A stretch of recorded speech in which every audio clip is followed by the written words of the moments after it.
What is material design? You'll probably have to ask me this a couple times. So material design is a system for designing interfaces. Designing. Material design is a design language. Material design is a design system. Material design is a new perspective on what the human and device relationship can be. Maybe it's too complex of an idea. Material design is this design philosophy that's really trying to acknowledge the technology behind the interface. It's a way for designers to collaborate with users. Material design is a way for designers to get what they want.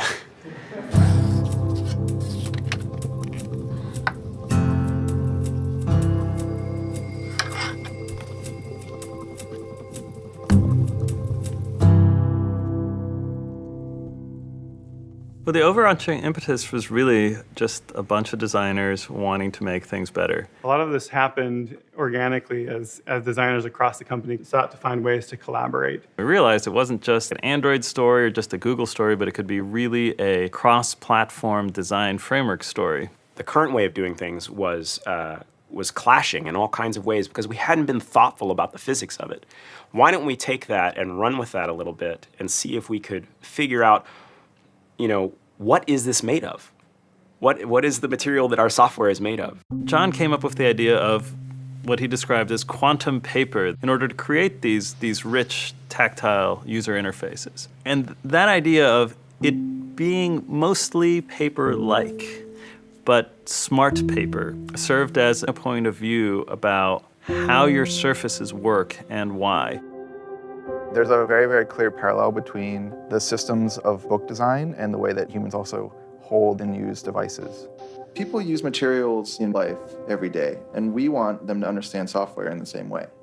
When we're thinking about how a digital surface works, think about all the different shortcomings and advantages it has.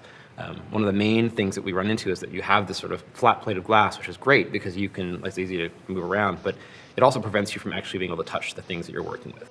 Inside this device, there is actually a little bit of space. And so we thought, well, let's try and take advantage of that and create a meaningful structure that goes underneath it, almost like the skeleton filling out this body from the inside out. Material design early on was almost like we were going out and trying experiments. Yeah, it was totally an experiment. Everyone kind of sat next to each other in a room, working on all the different aspects and components together. Kind of riffing off of each other. It's one thing to play by yourself, it's another thing to play in a group where you're improvising real time. I think a lot of us are used to working more practically. This was the first time where we were being pushed and told, don't worry about that, let's just see what happens now. Yeah, so this is something that we've done a few times. We've set up these light rigs to understand how the shadows work. The depth cues that come from the shadows really made us think more deeply about how do we communicate surface. We built a system that enforces that the light comes in at 45-degree angles. That helps keep the shadows consistent from the top to the bottom of the screen. Even as we were designing out the icons, we started to see some really interesting subtleties you wouldn't normally notice, but these are things we pick up on and help us to understand that it's a surface. Strips are spacers measured out to scale to the way that they're modeled digitally, so not just X and Y, but also in Z. The floating action button, the fab, the way that we said, there's just one thing, stop with your 5 buttons, your 4 buttons, make the call. I thought that was great. And it was not an idea that I was comfortable with at first. Button sounds like such a simple concept, though when we kind of took it down to its basics of, well, it's this area on screen that lets a user perform an action. It's this very concentrated thing that should make the user feel powerful and like they're able to complete something. There were little things like having buttons that depressed felt a little bit odd because they're not actually depressing. Your finger doesn't feel anything moving down.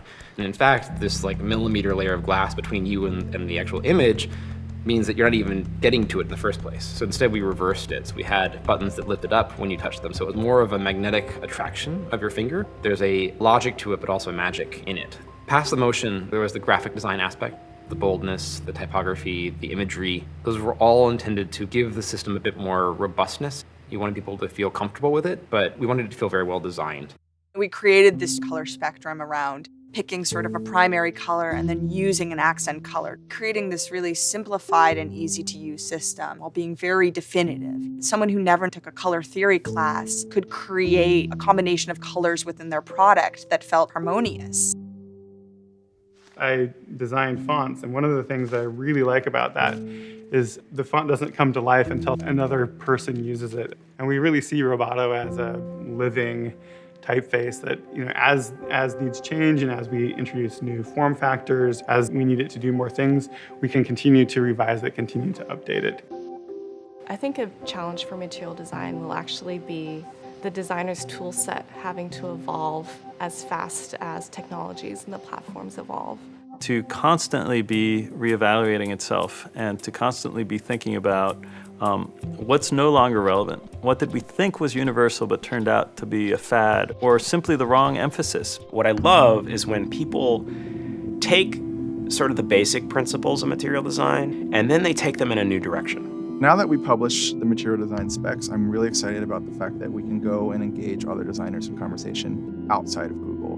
One of the things I wanted for third parties was for them to take this foundation and build greater design upon it. The same is true for us internally. I don't want to be looking 4 years down the road, 10 years down the road and saying, well, material design, all those ideas, those frameworks, they're over. The principles behind them, I think, should be timeless. And maybe we don't have them right yet, but I believe we'll get there.